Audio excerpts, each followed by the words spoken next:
Comment je vois mon année 2024? Bienvenue sur ma chaîne. Aujourd'hui, on va parler de mes objectifs et de mes perspectives pour cette année 2024. Alors, si vous êtes intrigué par les investissements, les finances personnelles, l'immobilier, vous êtes vraiment tombé au bon endroit sur cette chaîne. Avant de commencer, n'oubliez pas de vous abonner à cette chaîne et d'activer la cloche pour ne pas rater les prochaines vidéos. Petit conseil, restez bien jusqu'à la dernière minute de cette vidéo puisque mon dernier objectif pour l'année 2024 est complètement fou. Premier objectif concernant l'investissement en bourse. Pour commencer, parlons donc de mes investissements en bourse à travers mon compte PEA. J'ai remarqué que investir régulièrement avec une discipline stricte de 500 € par mois est la clé de la croissance de mon portefeuille. Et je compte bien continuer dans cette lancée pour 2024 puisque les résultats ont été là pour l'année 2023. J'ai fait une vidéo bilan de mon compte PEA pour l'année 2023. Si tu veux, je te la mets juste ici. Comme d'habitude, je vais continuer de partager avec vous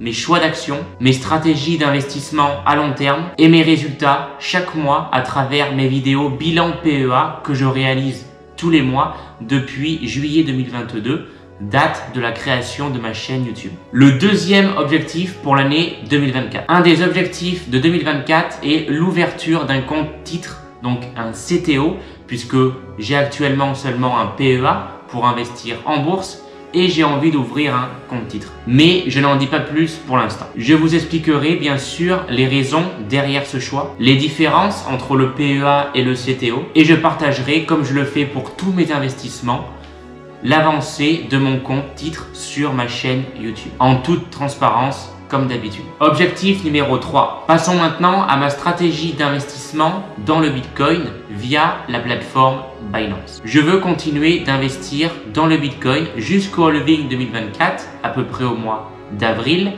mais 100 € par mois. Il me reste donc 4 mois avant le halving 2024. Cette année, j'essaierai de faire beaucoup plus de vidéos sur le Bitcoin et sur la crypto-monnaie en général, puisque c'est quand même l'année du Bitcoin.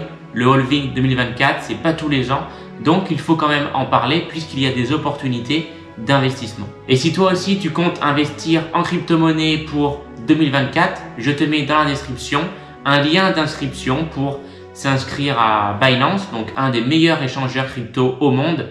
Et donc, grâce à ce lien, tu auras moins 20% sur les transactions de crypto que tu effectuera. Donc c'est cadeau, c'est 2024. Objectif numéro 4, là ça y est, on commence à monter en termes de complexité des objectifs puisque celui-ci, il est vraiment hyper important pour moi, tu vas voir ça. C'est un objectif personnel puisqu'il va concerner ma chaîne YouTube et pas forcément mes investissements. C'est vraiment d'atteindre un certain statut dans le YouTube game. C'est de devenir l'ambassadeur des étudiants, des alternants, des stagiaires en matière d'investissement et de finances personnelles. Devenir en quelque sorte une référence, un exemple, une motivation pour les étudiants qui souhaitent investir en bourse. Comme l'est par exemple Grégoire Dossier, un youtubeur assez connu des étudiants ambitieux, puisque ce youtubeur donne beaucoup de conseils pour les étudiants en matière de mindset et aussi en matière de comment mieux réussir ses études. Mais moi j'aimerais être un peu la même chose, mais en matière d'investissement pour les étudiants. Je partagerai donc cette année encore plus de vidéos, de conseils sur comment économiser, comment investir avec un budget limité et comment je navigue dans le monde financier durant mes études. Je pense que mon gros atout, c'est que je suis encore étudiant, il me reste encore 3 ans d'études au minimum,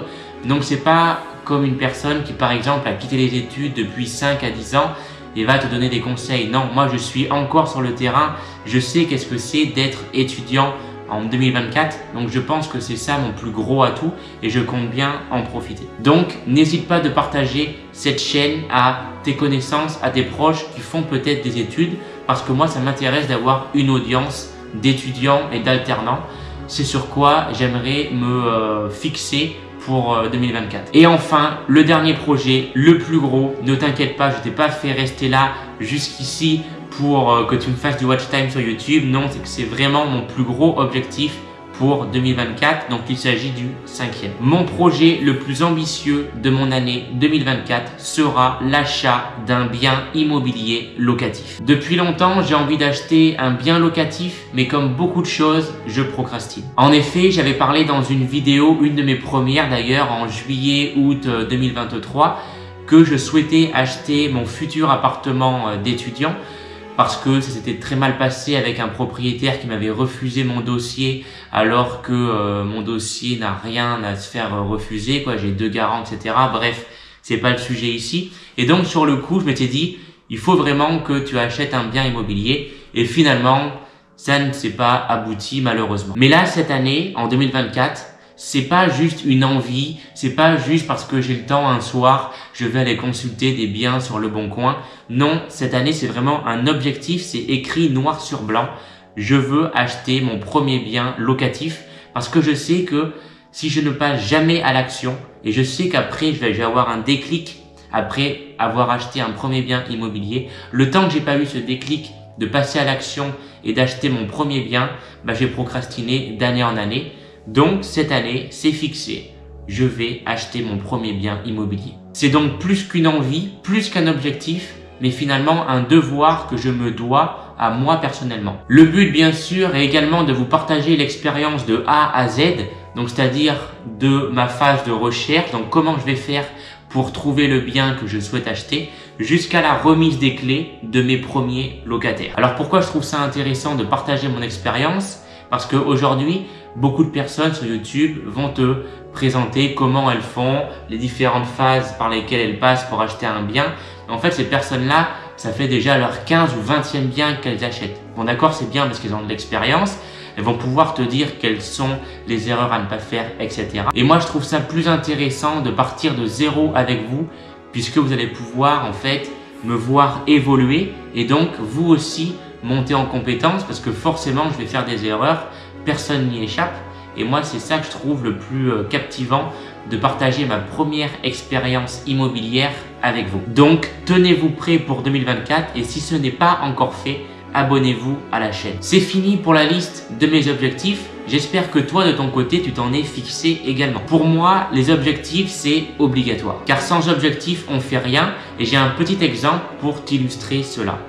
Imagine que tu es dans une voiture et que tu n'as pas de destination, mais par contre tu as de l'essence, donc tu as de l'énergie. Mais toi, qu'est-ce que tu vas faire? Tu vas tourner en rond, tu vas t'amuser, tu vas faire des routes, tu vas découvrir, mais tu vas jamais avoir de destination finale, tu vas juste tourner en rond et brûler du gasoil, donc brûler de l'énergie. Alors que si tu avais une destination finale, je sais pas, par exemple, tu pars d'un point de départ Marseille et ton point final c'est d'aller à Paris. Pour faire Marseille-Paris, bon, bien sûr, tu as l'autoroute principale que tout le monde prend, mais tu as aussi plusieurs circuits différents. Et ça, les circuits, ça représente les stratégies. En fait, c'est ça que chaque année, tu dois te fixer.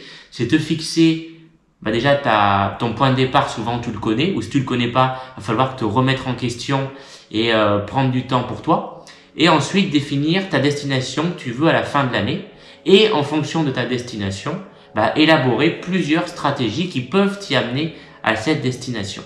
Donc ça, c'est pour ça que c'est hyper important de se fixer des objectifs parce que si tu n'en as pas, tu vas être dans ta voiture à brûler du gasoil ou de l'essence, donc finalement à brûler de l'énergie, mais finalement sans rien faire et sans rien accomplir en termes de projet.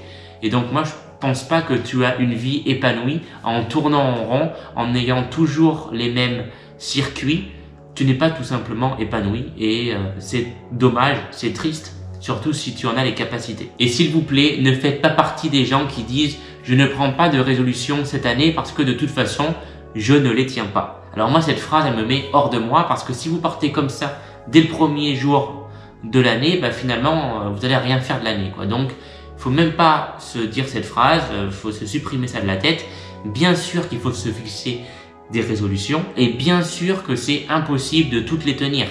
Et justement pour ça, il faut choisir des objectifs SMART. Donc SMART en anglais, chaque lettre veut dire un mot différent. Mais finalement, ce qu'il faut comprendre dans un objectif SMART, c'est qu'il faut qu'il soit atteignable et qu'il soit défini dans le temps. Donc si vous vous dites « je veux devenir millionnaire », c'est le pire objectif. Que déjà, millionnaire, c'est compliqué, c'est pas forcément atteignable pour tout le monde. Et la deuxième chose, c'est que ce n'est pas défini dans le temps. Alors que par contre, se dire je vais ouvrir un compte PEA le 1er février et à partir de cette date-là, je vais placer 100 € par mois dessus jusqu'au 31 décembre 2024 pour voir l'évolution et parallèlement de ça, je vais monter en compétences en faisant des formations sur YouTube ou des formations payantes. Là, ça devient concret parce que là, il y a vraiment des actions qui vont se passer derrière et surtout, c'est quelque chose d'atteignable et de défini dans le temps. Bref, si tu n'avais pas d'objectif, je pense que tu as compris mon message. Fixe-toi des objectifs, c'est hyper important. Et sur ce, on se retrouve pour une prochaine vidéo. C'était Dimitri, prends soin de ton argent, prends soin de tes investissements. Ciao!